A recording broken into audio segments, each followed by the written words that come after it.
Ladies and gentlemen, boys and girls, welcome to another video.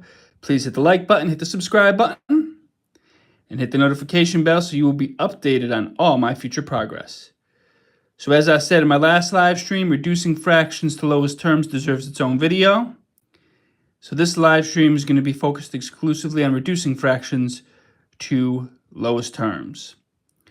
So our first example problem is 2/10. I'm going to reduce that fraction to lowest terms.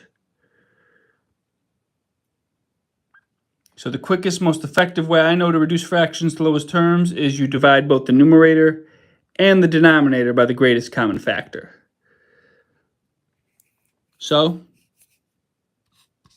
first things first, our denominator is 10, so I'm going to list all the factors of 10, list all the factors of our denominator.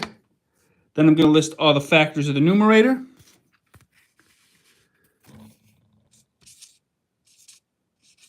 And the greatest common factor, the biggest number between both the numerator and the denominator, is what we have to divide by to reduce the fraction to lowest terms. So the only factors of 2 are 1 and 2. Now the factors of 10 are 1, 2, 5, and 10. So looking at the factors, we're not selecting the biggest factor, we're selecting the greatest common factor. Now the biggest factor between both of these numbers is 10, but 10 is not a factor of 2.